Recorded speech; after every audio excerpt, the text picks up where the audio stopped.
she vanished in the Mojave Desert. 18 months later, what was found shocks investigators to this day. It was August 2020 when 35-year-old Erica Marshall set off from Las Vegas to California's Death Valley National Park. She wanted to explore the famed Badwater Basin, the lowest point in North America. The journey from Las Vegas to the basin is roughly 170 miles. As a seasoned traveler, Erica knew exactly what to expect.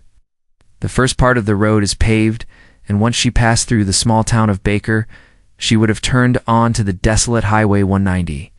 For 74 miles, Erica drove past wind-battered Joshua trees and sand dunes, until she finally reached her destination at the lowest point of North America, 282 feet below sea level. From here she could see salt flats stretching out beneath a relentless sun, a haunting silence broken only by the wind. Erica had planned to return to Las Vegas that same day, but little did she know that this trip would be unlike any other.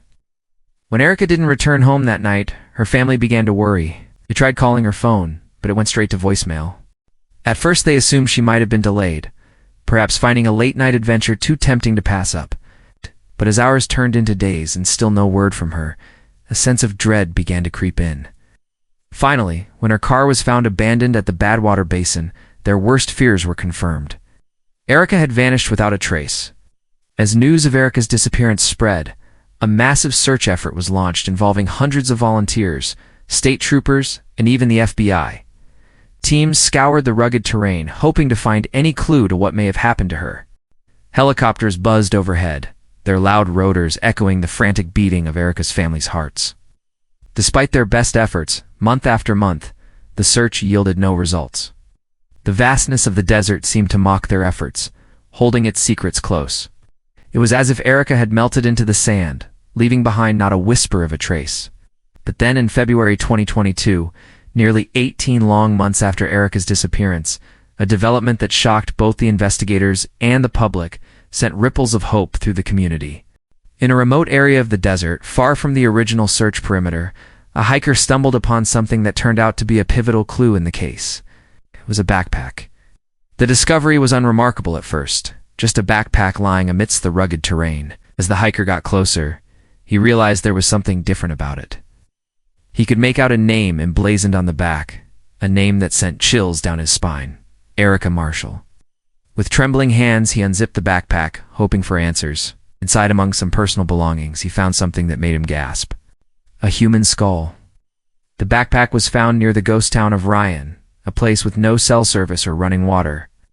Erica's family clung to the hope that this was a break in the case, a sign that finally they would get answers. But as the investigation continued, it became clear that the skull's discovery raised more questions than it answered. Initially, authorities had been unable to confirm whether the skull found in the backpack was indeed human. While the backpack undoubtedly belonged to Erica, the skull's origin remained uncertain. However, further examination revealed the grim truth. It was, in fact, a human skull. And although it had been stripped of its flesh and bleached by the unforgiving sun, forensic experts believed it had once belonged to a woman matching Erica's description. What was a woman doing so far away from her usual route? The thought of Erica deliberately venturing into such a desolate region seemed far-fetched. The nearest gas station to where the backpack was found is over 60 miles away. It wasn't a casual hiking distance. Reaching this spot meant driving deep into the heart of the desert, far beyond the confines of popular trails. Even for experienced off-roaders, such journeys are fraught with peril. Getting lost is a genuine concern, given the area's lack of landmarks and the punishing heat that can quickly drain a vehicle's fuel. In Erica's case, her car was found at the expected location, suggesting she hadn't embarked on such a journey. The perplexing question of how the skull got there remained unanswered. Was it left behind by coyotes or other scavengers? Had it been moved by natural forces like flash floods? Or was there a more sinister explanation, something that pointed to foul play? The investigation was thrown into a tizzy. Then came another piece of the puzzle, a piece that fit so neatly it seemed almost too obvious. A local resident came forward, claiming to have spotted a man matching Erica's description, arguing with a group of bikers. It's just a few miles from the ghost town around the time of her disappearance. But why? Why would someone who was exploring the area argue with a group of bikers? Were the bikers responsible for her disappearance? Had a fight broken out, leading to a tragic outcome? Or was this the reason why her body was never found? These questions swirled around the investigators, forming a tangled web of uncertainty. Authorities were eager to bring closure to the Marshall family. But as time went on, the absence of concrete answers gnawed at them. Was Erica a victim of foul play, or did the unforgiving desert hold the answer to her fate? The discovery of the backpack and the skull reignited the search. Every rock, every crevice, became a potential clue. But despite their best efforts, the desert remained tight-lipped. Month after month passed, turning into seasons. The initial flurry of media attention subsided, but for Erica's family, the agony of the unknown didn't. And then, in a surprising turn of events, another piece of the puzzle surfaced. A hiker out in the vast expanse of the desert stumbled upon something unusual, a set of human teeth nestled amidst the rocks. Could these be Erica's? The thought sent shivers down the spines of the investigators. If these were indeed Erica's teeth, why were they left where the hiker found them? Did they hold the key to unraveling the mystery? With renewed vigor, the authorities took on the new evidence. Each detail was meticulously examined, each fragment of evidence painstakingly put together. But as they delved deeper, the picture that emerged was more confusing than enlightening.